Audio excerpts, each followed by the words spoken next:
Om Swastiastu, Om Awiramarstu yang Namaskar. Semoga kebenaran dan segala kebaikan selalu menyertai kita. Bapak, Ibu, dan teman-teman yang saya hormati dan saya muliakan, hari ini kita berkumpul di sini dalam rangka Lomba Dharma Wacana dalam Utsawa Dharma Gita tingkat nasional tahun 2026. Perkenankan saya menyampaikan Dharma Wacana saya dengan bertema kerukunan umat beragama atau toleransi. Sesungguhnya bukan lomba yang penting bagi kita saat ini, tapi jauh lebih daripada itu, yaitu bagaimana kita benar-benar menjalankan ajaran agama kita, yaitu agama Hindu, dalam menjaga kebersamaan, kerukunan, dan toleransi antar umat beragama.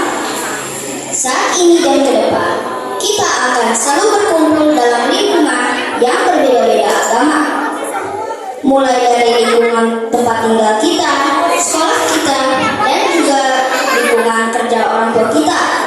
Karena itu ajaran agama kita, yaitu agama Hindu, sebagaimana ditulis di kitab Bhagavad Gita bab 4 sloka 11 yang berbunyi, Ye yata mam prapadyante tam tataiwa bayani aham mau warmanu watante manusia varta sarwasya, yang artinya dengan cara apapun manusia mendekatiku, dengan cara itu pula aku membalas mereka.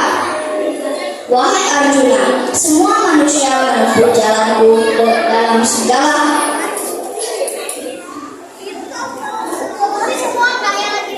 Dari sloka ini kita tahu dan percaya bahwa semua cara menuju Tuhan itu diterima olehnya. Untuk itu, kenapa kita harus mempermasalahkan atau mempertentangkan perbedaan? Bapak, Ibu, dan teman-teman sekalian, media sosial kita saat ini sering digunakan untuk saling menghina dan menghakimi cara kepercayaan orang lain. Bersyukurlah kita telah dibekali dengan landasan yang kuat tentang toleransi. Bagaimana kita menghargai dan menghormati keyakinan dan cara orang lain menuju Tuhannya. Sesungguhnya jalan apapun yang kita tempuh, semuanya adalah jalan menuju Tuhan. Disinilah pentingnya kita menghargai dan menghormati jalan yang diambil oleh teman-teman dan saudara-saudara kita. Mungkin tampak berbeda, tapi sejatinya itu adalah jalan menuju Tuhan. Dan inilah inti ajaran toleransi menurut agama kita, agama Hindu. Demikianlah Dharma Wacana singkat saya. Usia saya masih kecil, masih perlu banyak membaca dan belajar. Saya mohon maaf atas kekurangan, kekhilafan, dan kedangkalan pengetahuan saya. Semoga Tuhan Yang Maha Esa, ini Sang Yang Berkuasa, semoga Tuhan ini Sang Yang Berkuasa mengampuni dan memaafkan saya. Terima kasih. Om Santi Santi Santi Om. Om Swastiastu, Om Awiramarstu, Namo Buddhaya. Yang saya hormati Bapak Ibu Dewan Juri dan umat Dharma yang berbahagia. Umat Dharma yang berbahagia, saya memilih judul Catur Guru Empat Cahaya Penuntun Hidupku, karena saya menyadari bahwa dalam hidup ini kita tidak berjalan sendirian. Ada 4 guru yang selalu membimbing kita sejak lahir hingga sekarang. Kadang-kadang kita tidak menyadarinya. Kadang-kadang kita lupa berterima kasih kepada mereka. Padahal tanpa keempat guru itu, saya tidak mungkin bisa berdiri di sini hari ini. Teman-teman, sekarang ini banyak yang pintar bermain handphone, pintar bermain game, dan pintar bermedia sosial.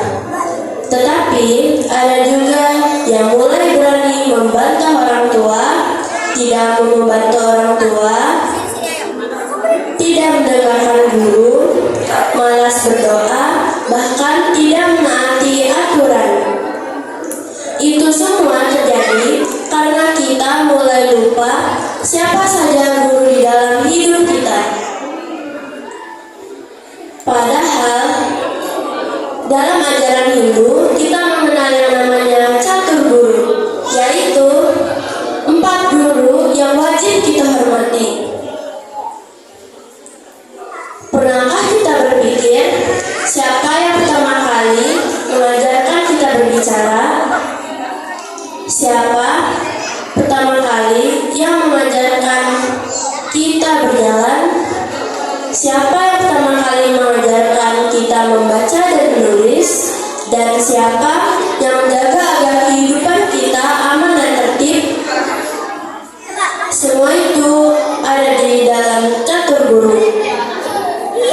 Guru yang pertama adalah Guru Swadhyaya, yaitu Ida Samhyang Widiwasa. Beliau adalah guru tertinggi. Beliau yang memberikan kita kehidupan, kesehatan, dan keluarga yang menyayangi kita. Tanpa beliau, kita tidak mungkin bisa bernafas hari ini. Cara menghormati Guru Swadhyaya adalah dengan rajin berdoa, bersyukur, dan tidak melakukan perbuatan buruk. Ketika kita sedang berdoa dengan tulus, kita sedang menaruh bakti kepada Guru Swadhyaya. Guru yang kedua adalah Guru Rupaka, yaitu orang tua kita. Ibu mengandung kita selama 9 bulan. Ayah bekerja keras agar kita bisa makan dan bersekolah setiap hari. Orang tua tidak pernah meminta balasan dari kita. Orang tua hanya ingin kita menjadi anak yang baik dan anak yang sukses. Tetapi kadang-kadang kita masih membantah, tidak mau membantu, dan bahkan membuat mereka sedih. Padahal menghormati orang tua adalah kewajiban kita. Cara sederhana menghormati Guru Rupaka adalah dengan membantu mereka di rumah,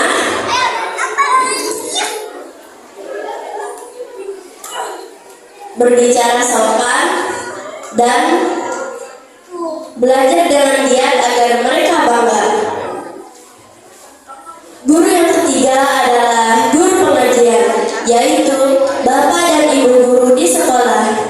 Mereka dengan sabar mengajarkan kita membaca, menulis, berhitung, dan banyak ilmu lainnya. Ketika kita mengalami kesulitan saat belajar, guru tetap sabar membimbing kita.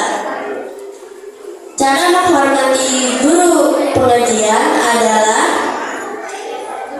dengan mendengarkan mereka saat mengajar, tidak ribut di kelas, dan mengerjakan tugas dengan sungguh-sungguh. Guru yang keempat adalah Guru Wisesa, yaitu pemerintah. Pemerintah membuat aturan agar kita hidup aman dan tertib.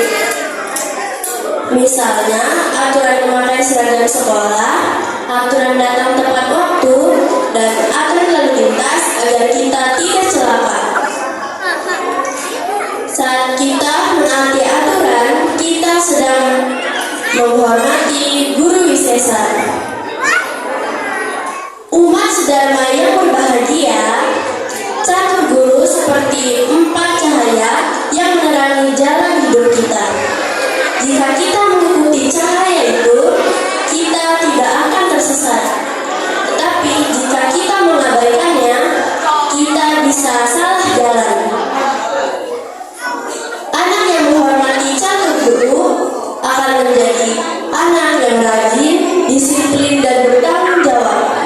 Anak yang menghormati Guru Swadhyaya akan memiliki hati yang tenang.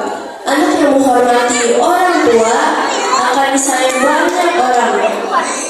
Anak yang menghormati guru akan menjadi pintar, dan anak yang menaati aturan akan hidup aman dan tertib. Tetapi sebaliknya, jika kita tidak menghormati catur guru, hidup kita bisa celaka. Tidak hormat kepada Tuhan membuat kita lupa bersyukur.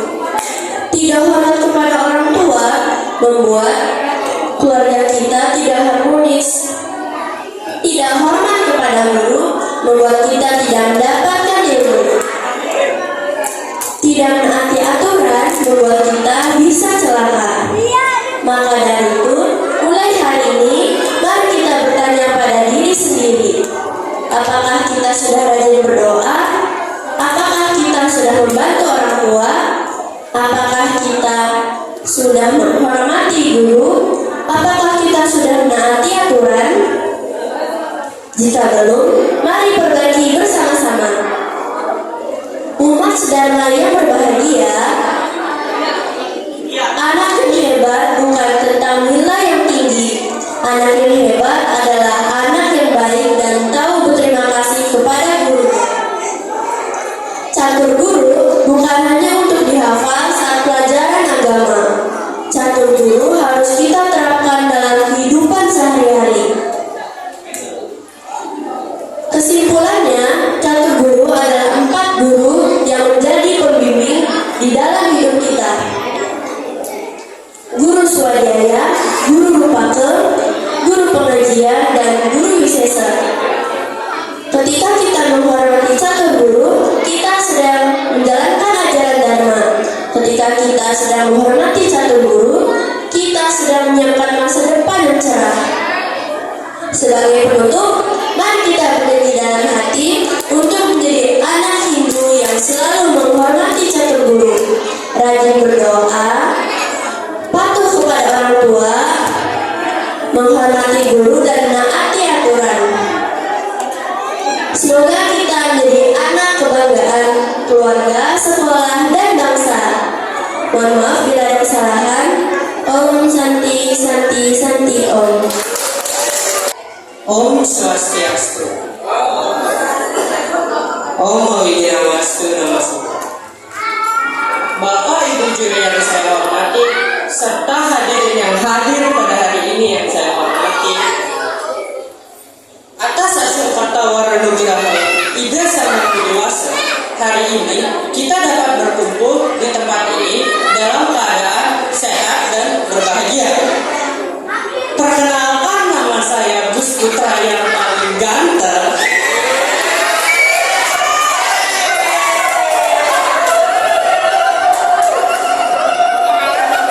Hari ini saya akan membawakan Dhamma Wacana dengan judul Kerukunan Antar Umat Beragama sebagai Wujud Dharma.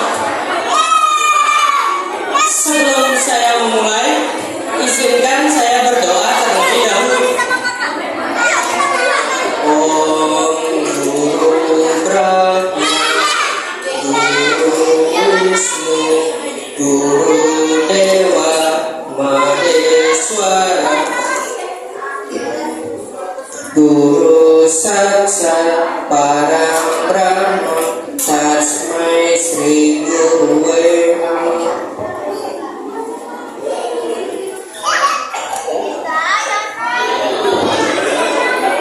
Hadirin yang berbahagia, pada zaman sekarang ini kita sering mendengar berbagai peristiwa yang menunjukkan masih eratnya sikap saling menghormati antar umat beragama.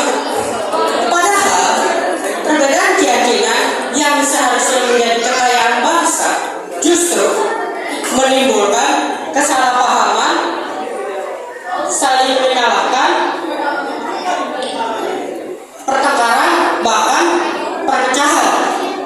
Di media sosial kita melihat ujaran kebencian, saling menyalahkan, merasa paling benar, dan mereka saling menghormati antar umat beragama. Padahal bangsa Indonesia adalah bangsa yang berlandaskan Pancasila, yang menjunjung tinggi nilai persatuan dan toleransi. Hadirin yang berbahagia,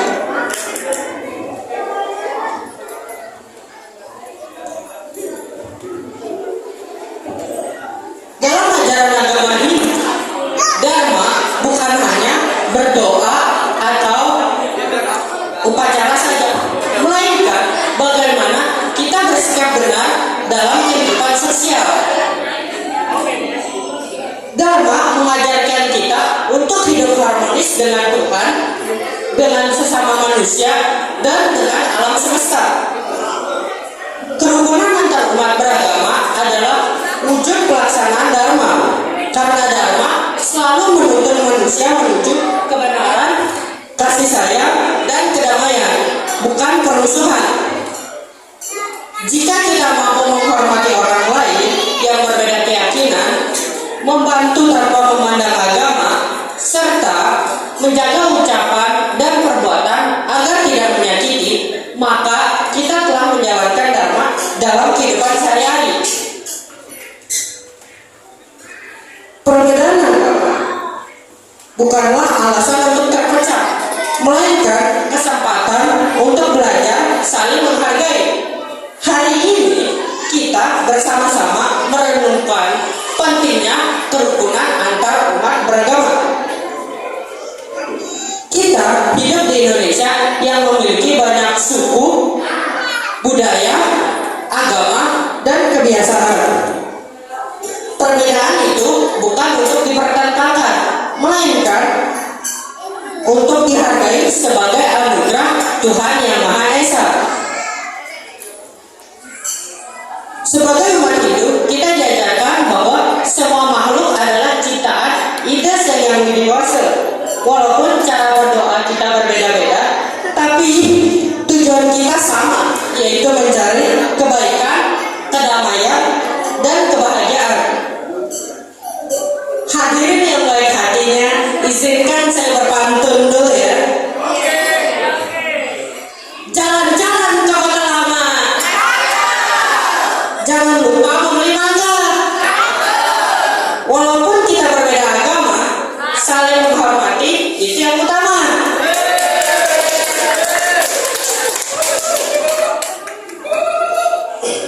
Sebagai landasan ajaran yang menegaskan tentang pentingnya harmoni dan penerimaan terhadap keberagaman, nilai kerukunan dapat kita temukan dalam kitab suci Rig Veda dan Bhagavad Gita yang mengajarkan persatuan, kasih sayang, dan tujuan hidup bersama. Dalam kitab suci Rig Veda Mandala 1 Sukta 164 mantra 46 disebutkan Ekamsa Vibra Bahuda Wadanti. Kebenaran itu satu, para bijaksana menyebutnya dengan berbagai nama. Makna sloka ini sangat dalam. Tuhan itu satu, tetapi kita manusia menyebutnya dengan cara yang berbeda-beda dan menyembahnya dengan cara yang berbeda-beda. Oleh karena itu, kita tidak boleh merasa paling benar sendiri, melainkan harus saling menghormati. Kerukunan bukan hanya diucapkan, melainkan harus kita lakukan dalam kehidupan sehari-hari. Misalnya, menghormati teman yang berbeda agama dengan mengucapkan selamat pada hari sucinya, tidak mengejek cara ibadah orang lain, mau bekerja sama tanpa membeda-bedakan, saling membantu ketika ada kesulitan, dan hidup rukun di sekolah, rumah, dan di masyarakat. Dalam ajaran Hindu, sikap ini disebut dharma, yaitu berperilaku benar, penuh kasih, dan menjaga keharmonisan. Dalam kitab suci Bhagavad Gita, sloka 12, Adhyaya 12 sloka 13 sampai 14, Atvesta sarva bhutana maitra karuna evaca.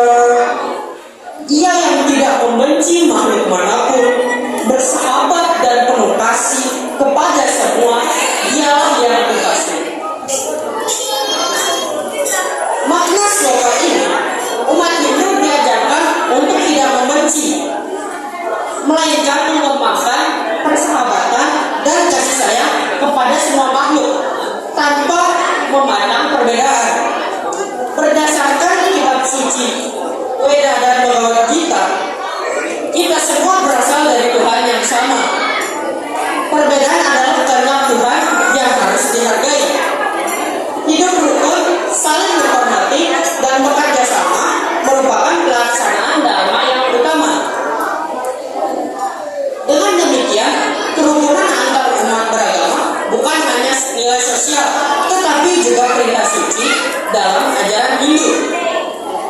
Jika kita hidup rukun, lingkungan menjadi damai, tidak ada pertengkaran karena perbedaan, persahabatan menjadi kuat, negara kita menjadi lebih tentram. Sebaliknya, jika kita suka bertengkar karena perbedaan, maka hilanglah perdamaian. Oleh sebab itu, kerukunan adalah bentuk pengamalan dharma yang sangat mulia. Mari kita mulailah dari hal-hal yang kecil, seperti sapa teman dengan ramah, hargai perbedaan, bermain tanpa memilih-milih, dan ingat bahwa kita semua bersaudara. Perbedaan itu seperti warna-warni bunga di taman. Justru karena berbeda, taman itu menjadi indah.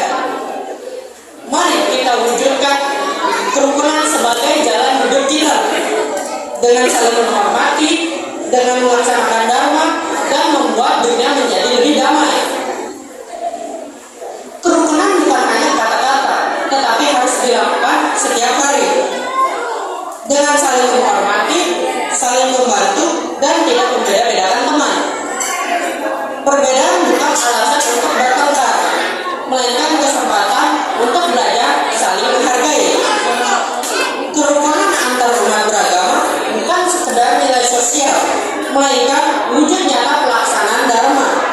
Ketika kita mampu melihat semua manusia sebagai saudara atau Wasudewa Kutumbaka, yaitu kita semua adalah satu keluarga, saat itulah dharma hidup dalam diri kita. Mari kita menjadi pelopor kedamaian, karena orang yang menjalankan dharma akan selalu membawa kesejukan bagi lingkungannya. Sebagai penutup ya, saya akan membawakan pantun terakhir. Pergi ke taman memetik bunga, bunga melati harum baunya. Walau kita berbeda agama, tetap bersatu dalam persaudaraan. Om Santi Santi. Om Swastiastu. Om Aligramastu Namasida. Yang saya hormati Dewan Juri dan umat sedharma yang berbahagia, saya Putu Cika Agari Solici Ita akan membawakan Dharma Wacana pada pagi hari ini dengan tema Cinta Kasih di Era Digital, sebarkan kebaikan bukan kebencian. Kita hidup di zaman yang luar biasa, zaman di mana dunia terasa begitu dekat. Dengan satu sentuhan jari, kita bisa berbicara dengan orang di kota lain, bahkan di negara lain. Kita bisa belajar banyak hal melalui internet. Kita bisa berbagi cerita, foto, dan video dalam hitungan detik. Inilah yang kita sebut era digital. Namun teman-teman, di balik kemudahan itu ada tantangan besar. Media sosial bukan hanya tempat berbagi kebahagiaan, tetapi juga sering menjadi tempat menyebarkan kebencian. Kita sering melihat komentar kasar, ejekan, hinaan, bahkan pertengkaran hanya karena perbedaan pendapat. Kadang-kadang orang lebih berani berkata kasar di dunia maya daripada di dunia nyata. Inilah alasan saya memilih judul Cinta Kasih di Era Digital, sebarkan kebaikan bukan kebencian. Karena saya percaya remaja hari ini adalah generasi digital. Apa yang kita tulis, apa yang kita bagikan, dan apa yang kita komentari menunjukkan siapa diri kita sebenarnya. Umat sedharma yang berbahagia, pernahkah kita melihat seseorang dibully di media sosial? Mungkin karena penampilannya, latar belakangnya, atau karena pendapatnya berbeda. Banyak kasus menunjukkan bahwa cyberbullying bisa membuat seseorang merasa sedih, malu, bahkan depresi. Hanya karena satu komentar negatif, seseorang bisa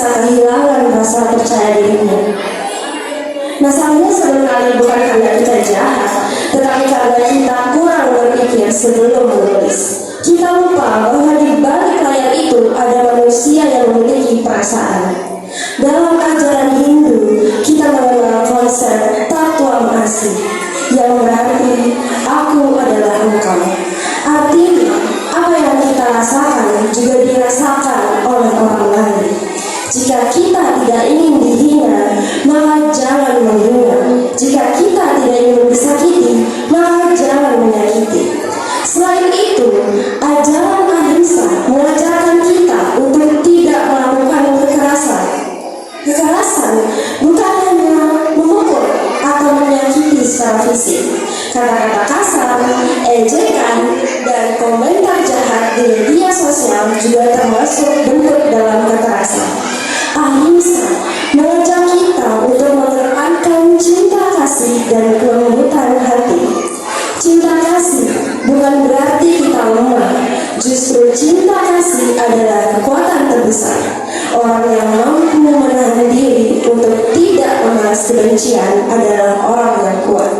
Orang yang mampu memilih berkata baik di tengah perdebatan adalah orang yang bijaksana. Dalam ajaran Trikaya Parisuddha, kita diajarkan untuk berpikir baik, berkata baik, dan berbuat baik. Di era digital, ajaran ini sangat relevan. Berpikir baik berarti tidak mudah berprasangka buruk terhadap orang lain di media sosial. Berkata baik berarti menulis komentar yang sopan dan membangun. Berbuat baik berarti menggunakan media sosial untuk menyebarkan inspirasi dan motivasi. Bayangkan jika setiap remaja memilih menyebarkan kebaikan, timeline media sosial kita akan dipenuhi oleh kata-kata positif, bukan pertengkaran. Grup percakapan akan menjadi tempat saling mendukung, bukan saling menjatuhkan. Umat sedharma yang berbahagia, remaja adalah generasi yang kreatif. Kita bisa membuat konten edukatif, memberikan pesan, motivasi, atau mengajak teman untuk melakukan kegiatan sosial. Kita bisa menjadi agen perubahan daripada membagikan berita yang belum tentu benar. Lebih baik kita memastikan kebenarannya terlebih dahulu daripada ikut-ikutan menyebarkan kebencian. Lebih baik kita memilih diam atau memberikan komentar yang menenangkan. Karena apa yang kita tanam, itulah yang akan kita tuai. Jika kita menanam kebencian, kita akan menuai permusuhan. Jika kita menanam cinta kasih, kita akan menuai persahabatan. Di era digital, jejak kita tidak mudah hilang. Apa yang kita tulis hari ini bisa dibaca kembali di masa depan. Oleh karena itu, kita harus bijak.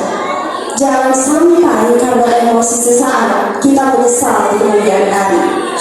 Cinta kasih di era digital berarti kita sadar bahwa setiap kata memiliki dampak, setiap unggahan memiliki pengaruh, setiap komentar bisa menjadi luka atau bisa menjadi penyelamat. Sebagai generasi muda Hindu, kita memiliki tanggung jawab moral untuk menjadi pelopor kedamaian. Kita tidak boleh menjadi penyebar hoax. Kita tidak boleh menjadi bagian dari perpecahan. Kita harus menjadi bagian dari solusi. Mari kita jadikan media sosial sebagai sarana untuk belajar, berbagi, dan membangun persaudaraan. Mari kita jadikan jempol kita sebagai alat menebar kebaikan. Sebagai kesimpulan, era digital adalah anugerah sekaligus tantangan. Kita tidak bisa menghindarinya, tetapi kita bisa mengendalikannya.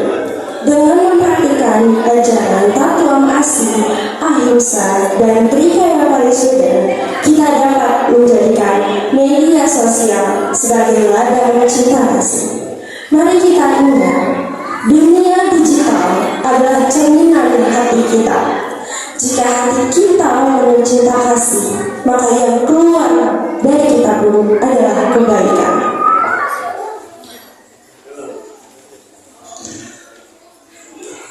Sebagai penutup, saya ingin mengajak teman-teman semua untuk membuat satu komitmen sederhana. Mulai hari ini, sebelum mengetik, tanyakan pada diri sendiri, apakah ini membawa kebaikan atau kebencian? Jika membawa kebaikan, silakan bagikan. Jika membawa kebencian, lebih baik hentikan. Karena remaja hebat bukan yang paling viral, tetapi yang paling bermanfaat. Mari kita sebarkan kebaikan, bukan kebencian. Mari kita hidupkan cinta kasih di era digital. Om Santi, Santi, Santi, Om. Om Awigidam Astu Namo Sidam. Om Anubhadra Kartoyantu Wiswata. Semoga pikiran yang baik datang dari segala penjuru. Semoga tidak ada halangan. Yang terhormat Ketua Pasaman Sodharma Krama Serpong, serta Bapak Dewan Juri yang hadir pada pagi hari ini. Yang saya hormati Bapak Ibu hadirin semuanya, dan yang berbahagia generasi muda Hindu Dharma. Terima salam Panganjali. Om Swastiastu.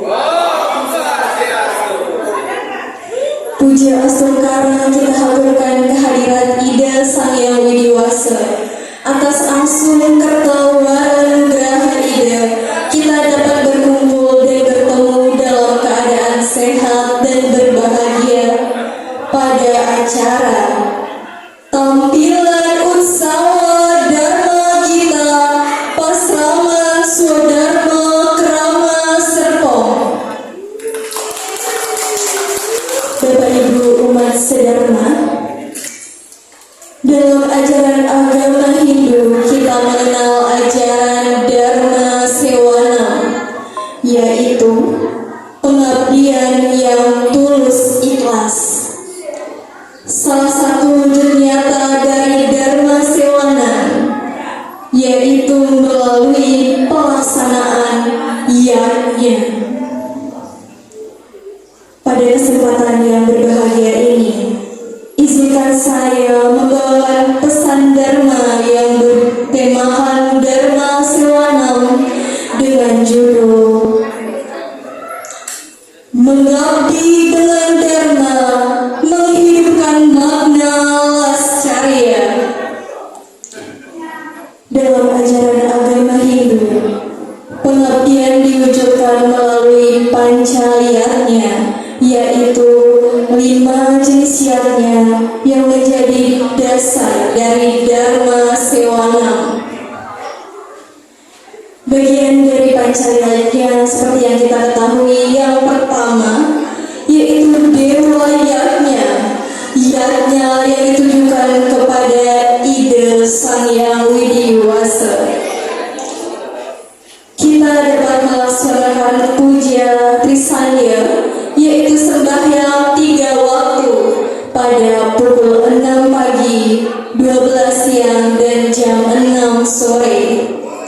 Yang kedua yakni ada Pita Yatnya, merupakan yatnya yang ditujukan kepada para leluhur. Kita sebaiknya melaksanakan sembah suci untuk para leluhur yang sudah berpulang, atau hal yang paling sederhana, anak-anak bisa melakukannya di rumah dengan cara menghormati kedua orang tua kita. Yang ketiga, Resi Yatnya, merupakan yatnya yang ditujukan untuk para resi dan guru. Kita sebaiknya harus belajar dari guru dan menghormati guru, baik di sekolah maupun di rumah. Yang keempat yaitu Manusa Yatnya, merupakan yatnya yang ditujukan kepada para manusia.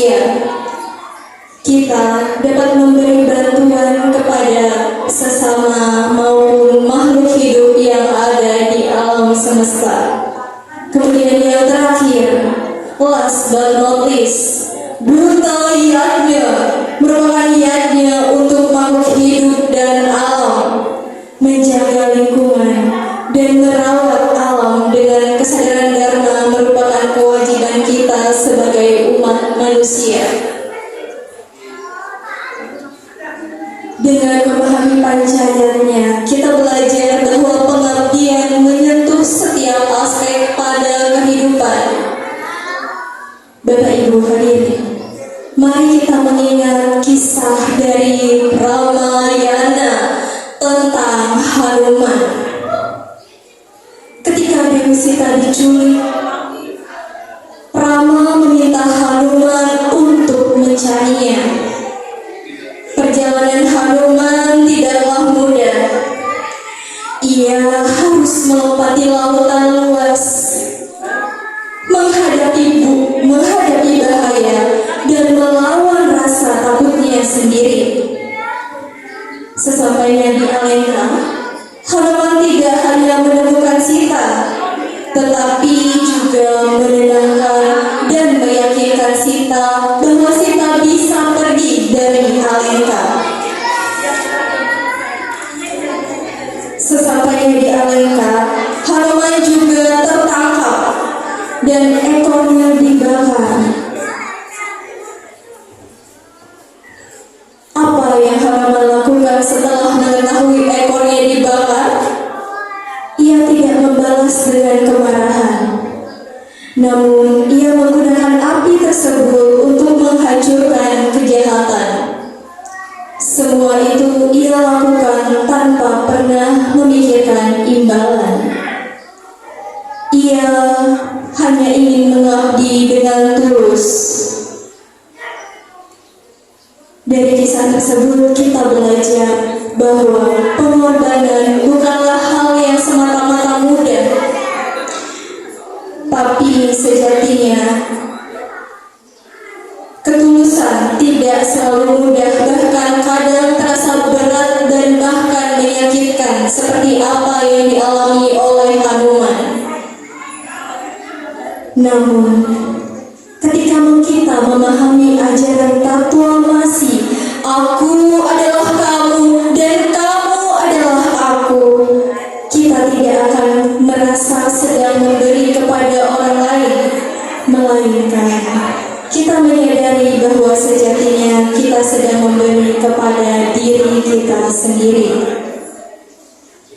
Dalam ajaran suci Bhagavad Gita bab 2 sloka 47,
yang mengajarkan kita hanya berhak atas perbuatan kita, bukan tentang hasilnya. Artinya, kita boleh berbuat baik, tetapi kita perlu belajar melepaskan harapan atas balasannya. Disinilah letak makna wascarya. Melalui kisah Ramayana dan ajaran suci Bhagavad Gita, kita dapat memahami bahwa ketulusan, yaitu niat tulus yang tulus tanpa dilandasi keinginan akan pujian maupun imbalan. Akhir kata, marilah kita bersama-sama mengabdi dengan ketulusan Dharma, serta menghidupkan makna wascarya dalam setiap kehidupan kita. Pada akhirnya, inilah makna dari Dharma Sewana, yaitu mengabdi bukan hanya dengan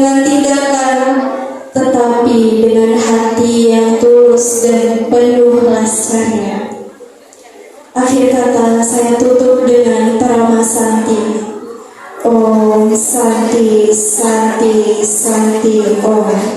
Om Swastiastu. Om Abhidhamma Namastu Namasida. Om Anuvara Katawa Yantu Muswa.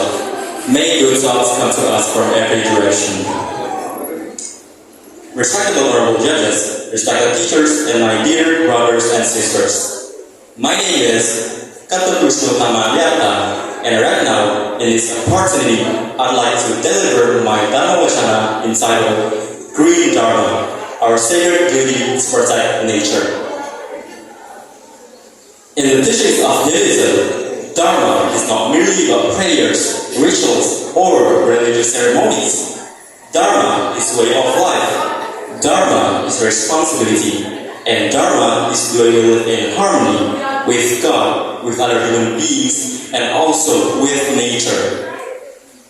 Sadly, in today's modern world, many people misunderstand progress. We build higher buildings, produce more goods, and consume more resources. Yet, at the same time, we destroy forests, pollute rivers, and damage the balance of nature.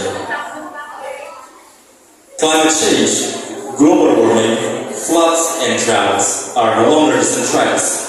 They are real consequences of humans' actions. From a Hindu perspective, this environmental crisis is not only a scientific or economic problem, it is a Dharma crisis. As I said before, real environmental issues are currently happening in Indonesia, especially in Kalimantan and Sumatra. Deforestation and peatland destruction are caused by land clearing for plantation and development. These activities lead to severe air pollution from wildfires, loss of wildlife habitats, and the intensification of climate change. That's why Hinduism teaches us about Trihita-Harana, which is the three causes of harmony and happiness.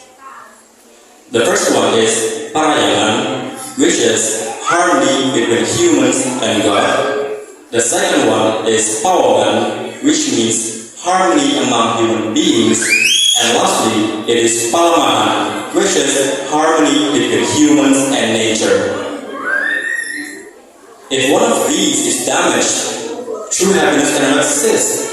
If we exploit nature excessively, we break Palamahan. And when Palamahan is broken, the balance of life collapses.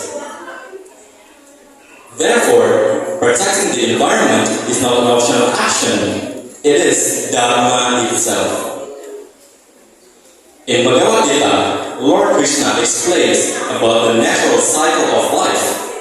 In Bhagavad Gita, chapter 3, verse 14, he states, Anat bhavanti bhutani Parjanya anasambhava Yasna bhavati parjanyo Yasna karma samudbhava, which translates to all living beings are sustained by food. Food is produced by rain. Rain comes from sacrifice, and sacrifice is born of beauty. This verse reminds us that nature works in balance. If humans neglect their duty and damage nature, this sacred cycle is broken. The Bhagavad Gita also teaches us about karma pala, which is the law of cause and effect. Good actions bring happiness, and in contradiction, harmful actions bring suffering. Whenever humans cut down forests irresponsibly, nature responds with floods and landslides. When the air is contaminated, human health deteriorates. And lastly, when the river is polluted, clean water disappears. These are not punishments from God. They are the natural results of our own actions. Therefore, by protecting the environment, we are not only by practicing Green Dharma, we are not only protecting the environment, we are also protecting the future of ourselves and the future of our own next generations. One important practice in Green Dharma is Dana Punya. Traditionally, dana punya means sincere giving without expecting rewards. However, in modern context, dana punya can take form as environmental actions such as cleaning public spaces, conserving water, reducing energy waste, and planting trees. Planting a tree may seem simple. However, spiritually, it is a powerful act. A tree provides shade, gives oxygen, and supports life. Planting a tree is like planting hope for the future. Another important value in Green Dharma is ahimsa, non-violence. In this context, ahimsa is not limited to avoiding physical harm among humans. Ahimsa also means avoiding violence against nature. Destroying forests, poisoning rivers, and exploiting animals are all forms of violence. In Bhagavad Gita, chapter 5, verse 80, it is taught, Vidya Vinaya Sampane Brahma. From the Maha Upanishad, chapter 6, verse 71.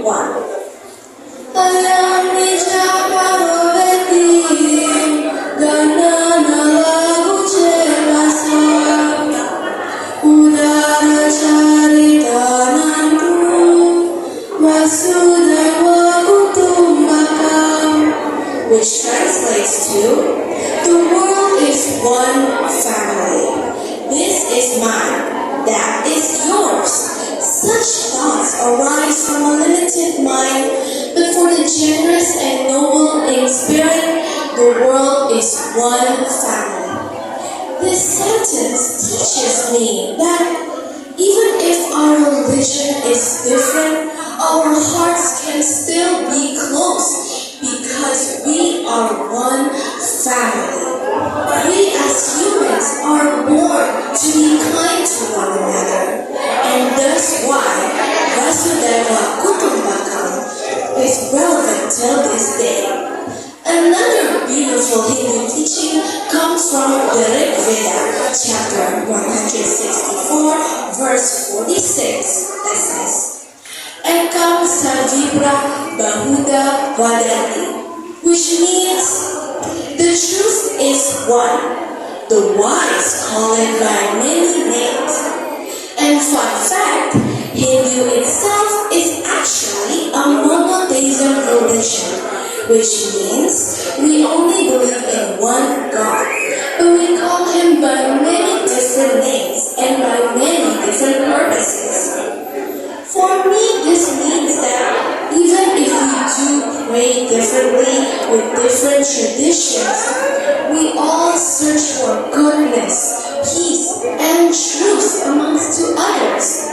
We all want our families to be safe. We all want a good and successful future. And we all want peace to be in the world. So why should we assume those who pray differently are any less than how we do it? And did you know that in Bhagavad Gita, chapter 9, verse 29, Lord Krishna once says, I am the noble, nor am I partial to anyone. I am equal to all. The same as we humans are equal to one another. If God sees all beings as equal, then we as His children should learn how to respect one another. Ladies and gentlemen, and honorable judges, Indonesia has had many interfaith disharmony since long time ago. Did you know that on June 2025 in Tidama Sukabumi, a Christian retreat was disturbed and most property was damaged, thus making people have fear and trauma. And not long after that, in Depok, on July 2025, many people were protesting the construction of a church, and it even highlighted through a local article called Komnas Perempuan which highlighted as intolerance at a local level. And honorable judges, ladies and gentlemen, we as Hindus also understand the pain having our worship to be disturbed. Because did you know, on October 2024 in Rawabali, many people have been protesting about wild party music and fireworks happening in Bali while a local temple is doing worship. This many citizens labeled it as disrespectful. Ladies and gentlemen, I am sharing this not to blame any religion nor sharing any hate. I am sharing this to remind everyone that peace is fragile and we must protect it. Thus, if it breaks, it will unleash a swarm of hatred throughout the country. So the real question is, what can we as Hindu youth do about this? Where should we position ourselves? Well, firstly, we must remember Ahimsa, the principle of non-violence. Ahimsa originates from the Sarasmuchaya chapter 64. Ahimsa, the principle of non-violence, is also followed by other values like Satya, which is truthful speech, and not having any evil intention toward any other living being. So, with Ahimsa, most people understand it as non-violence. But as Hindu youth, we can use this to do other good things, like not bullying people for having a different religion, not mocking people who worship differently than us, and respect one another, not commenting negative stuff on social media. Speaking about commenting stuff, secondly, we must guard our words. We must protect what we say in social media because this harmony can happen from one small post or one small joke or even a small rumor. Thus, let us remember that we must guard our words. Third of all, we must become peacemakers. And so, whenever people are doing negative stuff, we must remember, stop, that what you are doing is disrespectful. Fourth, we must build friendship across religions. Did you know the things we do every day is a form of that? We study together, play sports together is also a form of friendship. And finally, we must remember Dharma, the right path. Dharma means doing what is right even when it is difficult. We must remember that harmony must be kept and protected. Honorable judges and ladies and gentlemen, Indonesia is beautiful because of its diversity. Our diversity is not the main problem. It is a treasure that we must keep and protect. Let us choose harmony, not hostility. Let us choose respect, not ridicule. And let us choose friendship, not fear. With interfaith harmony in our hearts, Indonesia will shine bright not just as a country with many religions, but as a nation of one big family. Because the only thing more powerful than hate is love. Om Santi Santi Santi.